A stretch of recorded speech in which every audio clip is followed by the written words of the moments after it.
청년 정치인이라는 마이너리그에 들어갈 생각이 처음부터 없었습니다. 박근혜 키즈, 김무성 따까리의, 유승민 친구 아들내미의, 김종인 추종자의 별의별 거 다 있었어요. 당연히 불안하겠죠. 여의도 정치에 익숙한 분들 같은 경우에는 이준석 잡으려다 진짜 초가상관 다 태우셨다. 정당이 해야 될 것은 처음부터 끝까지 다 인사다. 확실히 사진 찍자는 사람 많아지고.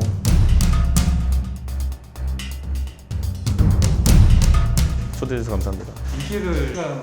오히려 저희 사는 동네에서는 제가 상계동 돌아다녀봤자 어차피 저를 모르는 사람이 없기 때문에 크게 변화가 없습니다. 그런데 밖에 나오면 이제 확실히 사진 찍자는 사람 많아지고 그런 건 있는 것 같습니다. 이준석 돌풍, 이준석 효과. 또 제가 지난 10년 가까이 정치권 언저리에서 했던 활동들에 대해서 종합적인 평가가 이루어지고 있다 이런 생각을 하고요. 2030 세대가 그 돌풍의 중심에 있다고 하는 것은 상당히 이례적이고 그리고 고무적인 것이 지금까지는 젊은 사람들이 자신들이 중요하게 생각하는 문제가 정치권에서 다뤄지는 걸 본 적이 없었어요. 그런데 이제는 그들의 언어로 그들의 문제를 다루기 시작했다. 이거는 정치권에서 장기간 지속될 파급 효과가 있을 거다 봅니다. 기득권 정치에 대한 변화에 대한 욕구로 표출이 됐다. 기득권 정치가 했던 것이 그들이 원하는 주제를 그들이 원하는 전장에서 그들이 원하는 방식으로 다뤘다 이렇게 좀 보거든요. 저는 그것에 대해서 강한 경종을 울리는, 그러니까 오세훈 시장 선거에서 볼 수 있었듯이 앞으로는 어느 당이든 집권을 하려 그러면은 과거의 지역 분할 구도나 아니면은 이념 구도만으로는 불가능하고요. 어떤 세대별로 나눠진 어떤 아젠다들을 잘 파악해야 된다. 그래서 오세훈 시장 같은 경우에는 그 전통적 60대 이상 지지층과 2030 젊은 세대를 결합시켜가지고 승리한 거거든요. 저는 이 승리 방정식에 많은 사람들이 주목하지 않을까 싶습니다. 앞으로도. 대부분 이제 다선 의원이시고 하신데 영선이시잖아요. 나만의 감정은 이거다라는 부분이 있다면 적어도 제가 대한민국 이슈들을 피해가는 입장은 아니었다. 저는 그런 생각을 해요. 저희가 정치를 하다 보면은 사실 가장 쉬운 게 겸손 얘기 듣는 거랑 그 다음에 적 안 만드는 거랑 이게 생각보다 어렵진 않아요. 근데 그렇게 했을 때 만약에 다선 의원이 되고 계속 정치권에 살아남는다 하더라도 실제로 국민들이 원하는 변화를 만들어낼 수 있느냐, 그러기 위한 충분한 힘이 생기느냐, 좀 그렇지 않다고 보거든요. 그러니까 저는 이번 선거에서 저 빼고 나머지 후보가 도합 18선인 상황인데 저는 그분들의 인지도가 지금까지 상당히 낮았던 것은 바뀐 정치 패러다임에서는 그분들이 그 다선 의원이란 경력이 주목받지 못하는 상황이었다. 저는 그렇게 보고 앞으로 이런 게 좀 가속화될 거다 이렇게 봅니다. 역설적으로 저만 그런 게 아니라요. 지금 야권과 여권의 범야권 대선주자 1위 하시는 분들이 둘 다 여의도 정치 경험이 없으세요. 이재명 지사도 그렇고 윤석열 전 총장도 그렇고. 저는 이거는 여의도 정치의 경력이라는 것이 결코 대단한 가산점으로 동작하지 않는 시대가 왔다. 저는 이렇게 봅니다. 박근혜 키즈다. 10년 동안 청년파리로 정치를 해왔다는 비판들이 있는데 10년 동안 제가 박근혜 키즈라는 별칭만 있었던 게 아니고요. 박근혜 키즈, 김무성 따까리의 유승민 친구 아들내미의 거기다 김종인 추종자의 별의별 거 다 있었어요. 근데 이 언급된 분들끼리 서로 친하지도 않거든요. 그래서 저는 이런 것들이야말로 그냥 젊은 정치인에게 그 사람을 규정하기 위해서 누구의 수하인 것처럼 묘사하는 그런 아주 잘못된 문화 속에서 비롯됐다 이런 생각을 하고요. 제가 만약에 지난달에 정치에 데뷔했다 그러면은 그런 식의 공격에 약할지 모르겠으나 이미 대한민국의 거의 TV를 보시는 분이면은 제가 말하는 장면을 거의 20번 이상씩 보셨을 거예요. 10년 동안. 그러면 적어도 제가 개파적 관점에서 사고를 한다든지 누굴 추종해서 어떤 언급을 한다 이런 상황이 아닌 걸 알기 때문에 그런 공격은 지금 상황에서 전혀 먹히지 않는 상황이다. 그리고 제가 이게 있는 게 뭐냐면 제가 그러니까 젊은 나이에 정치를 하다 보니까 청년 정치인으로 분류되는 경우가 많은데 저는 제 인터뷰를 다 찾아보시면 제가 청년이라는 단어를 거의 안 씁니다. 이유가 저는 제가 청년 정치인이라는 마이너리그에 들어갈 생각이 처음부터 없었습니다. 2012년부터. 제가 그래서 젊은이라는 단어를 많이 쓰는데 그건 생물학적으로 젊기 때문에 쓰는 것이고 소위 정치권에서 카르텔화가 되어가는 그 청년 부류에 들어가가지고 제가 혜택을 보지 않겠다 생각했기 때문에 저는 처음에 청년 비례대표 제안도 거부했고 그래서 제가 지역구 출마할 때 제 고향이 이제 험지인데도 불구하고 노원구 상계동 가서 정치를 계속 한 것이고 바른미래당에서도 최고위원 그때 당대표 선거 들어갈 때 청년 최고위원은 1,000만 원이었고 일반 당대표 선거는 5천만 원이었는데 그냥 당대표 선거 갔습니다. 저는. 그래서 최고위원이 됐고요. 저는 이거는 개인의 선택이라 보고요. 지금 우리 당에서도 보면은 전당대회 최고위원 리그에 보면은 배현진 의원 같은 경우도 청년 나이대에 해당하는데도 불구하고 본인이 자청해가지고 일반 최고위원 리그로 갔거든요. 저는 오히려 청년 정치라는 그런 어떤 카르텔화된 마이너리그에 머무르지 않겠다는 생각으로 지금까지 전 정치를 해왔기 때문에 제가 예를 들어 처음에 그 종편 나가고 이랬을 때도 보면은 젊은 사람 몫으로 그냥 보여주기식으로 앉혀놨다고 생각하는 분들도 있는데 제가 처음 방송했을 때부터 종편에서 실력으로 살아남은 겁니다. 그거는. 예, 탑티어였습니다. 제가 그냥 제 스스로 말씀드리면. 거꾸로 이제 어떤 사람의 정체성을 젊다는 이유만으로 청년으로 가두려고 하는 것 자체를 저는 굉장히 싫어하고, 그래서 청년 비례대표제도 이런 거 아니면 할당제 이런 거 제가 싫어하는 게 그겁니다. 저는 정치권에서 사실 혁신하고 싶은 부분이 있다면은 인사체제예요. 인사체계. 그러니까 사람이 정치를 하고 싶은 사람 굉장히 대한민국 많고, 예를 들어 공천만 하더라도 공직 후보자 추천이기 때문에 당이 보증을 서가지고 어떤 사람을 추천하는 것이거든요. 그럼 당에서 굉장히 이제 합리적이고도 심도 있는 그 경쟁 체제라든지 아니면 심사 체계를 구축해야 되는데, 지방선거를 한번 놓고 볼까요? 지방선거 저희가 한 4,000명, 5,000명 가까운 사람들 공천해야 될 텐데 그 사람들을 어떻게 한 달도 안 되는 기간 안에 다 세심하게 평가할까요? 그러니까 지금 사실 안 하는 거거든요, 평가를 제대로. 순위 뭐 이력만 보고 한다든지 동네에서 지역위원장들이 알아서 판단하도록 한다든지 이런 식인데, 저는 국민들은 그것보다 더 나은 검증과 판단을 하길 기대하고 있고, 또 경쟁 선발을 통해 가지고 특권층이 아닌 사람들도 그 과정에 참여할 수 있길 바라고 있어요. 저는 그래서 정당이 해야 될 것은 처음부터 끝까지 다 인사다. 인사가 공평해야 되는 것이고 공천이 공평해야 된다. 이런 생각합니다. 저는 기본적으로 정책에 있어가지고 비겁하지 않았으면 좋겠다. 지금까지는 여러 가지 정책적 사안들에 대해 가지고 지역 간의 이해관계라든지 아니면 뭐 표 계산이라든지 이런 걸 통해 가지고 굉장히 어정쩡한 공약들이 나온 경우가 굉장히 많았어요. 예를 든다면 예전에 그 공약 문제도 그렇고요. TK, PK 가덕도공 신공항 갖고 있던 문제도 그렇고요. 뭐 지역 균형 발전을 위한 여러 가지 SOC 사업 같은 것들, 꼭 공항이 아니더라도 그런 것도 저는 상당히 중요하다는 생각을 하고, 뭐 부동산 정책 같은 경우도 결국에는 우리 당이 결국에 문재인 정부의 부동산 실정에 있어서 반사이익을 얻은 것은 충분히 있지만은, 그럼 우리의 그런 정확한 대안은 무엇이냐에 대해 가지고 다소 불투명했던 것도 있거든요. 저는 이런 것들을 아주 간명하고 또 그리고 설득력 있게 내놓는 게 중요하다. 그래서 저는 그런 면을 좀 강화해야 된다 생각해요. 저희가 지금 20대, 30대, 60대 이상 뭐 이런 쪽은 문재인 정부에 대한 실정에 대한 심판론으로 상당히 표를 끌고 올 수 있지만은 40대와 50대 초반까지가 가장 이제 정책에 민감한 세대거든요. 그 세대는 실제로 경제활동을 활발히 하고 있고 자녀를 기르는 세대이기도 하고요. 거기에 더해가지고 부동산 구매 주 계층이기도 하고요. 그런 이유 때문에 정책의 민감도가 높은 세대인데, 아직까지 우리가 그 세대에서 괄목할 만한 지지율 상승을 이끌어내지 못했다는 것은 노력이 좀 그쪽에 부족했다는 걸 인정할 수밖에 없습니다. 원래 이 정도로 문재인 정부가 좀 실정을 거듭하면은 전 세대에서 고르게 저희 지지가 나타나는 게 정상인데, 40대는 아직까지 그런 어떤 정책적 대안이 부실하다는 이유로 저희에게 지지를 못하고 있는 게 맞는 것 같습니다. 지금은 당내 선거이기 때문에 당 개혁에 대한 여러 가지 공약을 바탕으로 해서 서로 이제 경쟁하는 것이 옳다 이렇게 보거든요. 당을 어떻게 바꾸겠다.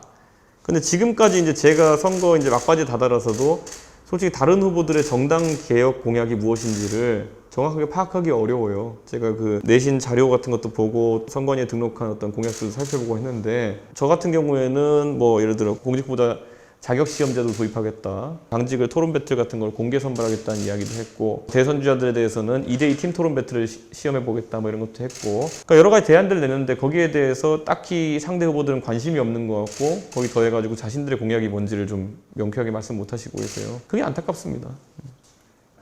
예, 그게 나와야지 제가 손바닥에 맞추는 게 누가 나은 건지 할 수 있는 건데 마주친 지점이 나오지가 않네요. 그게. 특히 이제 나경원 전 의원하고 배틀 하시더라고요. 네. 네거티브로 상대를 무너뜨린 사례는 거의 없습니다. 뭐 김대엽 씨 같이 아주 거짓말이나 이런 게 포함된 것으로 하는 경우가 아닌 이상 저는 어렵다 이렇게 보고, 결국 누군가의 안티로서 선거를 승리한다는 것이 가능한가?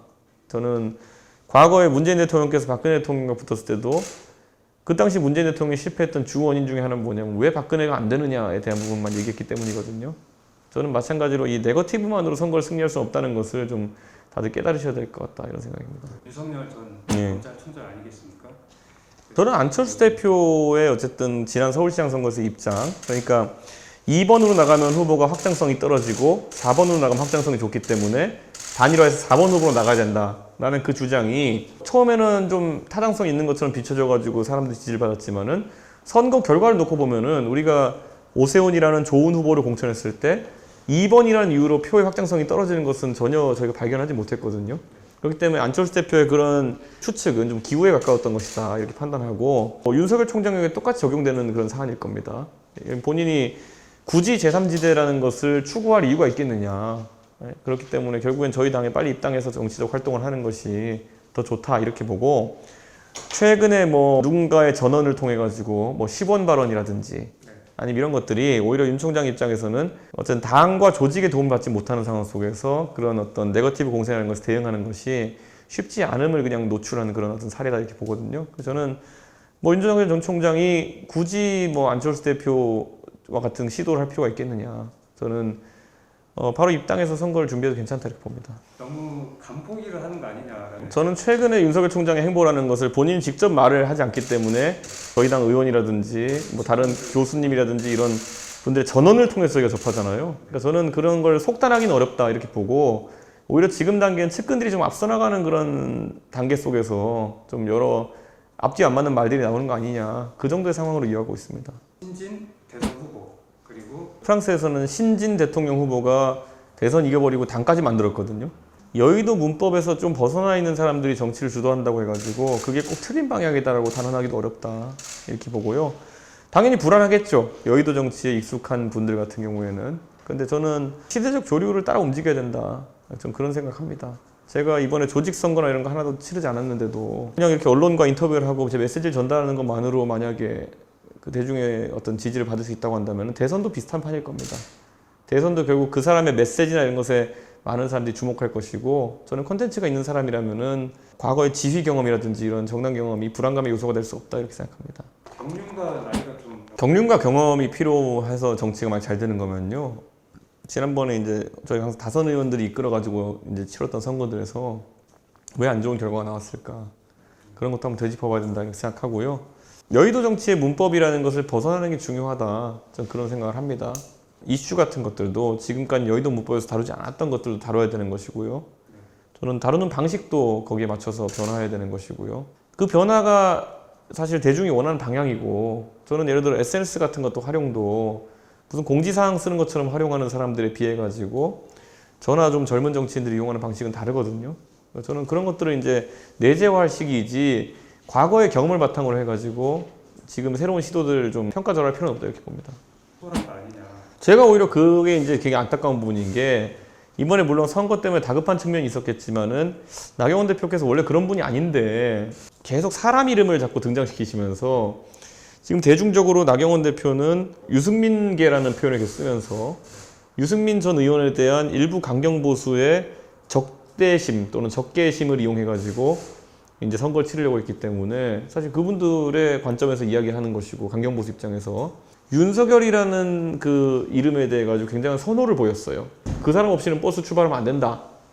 이런 것 자체가 뭐 특정 주자에 대해서 굉장히 몰아주기 하자는 의도로 볼 수 있는 거거든요. 저는 이런 것들을 보면서 오히려 대선의 공정관리라고 하면 우리가 제도를 봐야 되는 것이 사람을 보면 안 되는 것인데 이미 사람에 대한 호불호를 너무 언급하셔가지고 이준석 잡으려다 진짜 초가삼간 다 태우셨다. 저는 그렇게 말하고 싶습니다.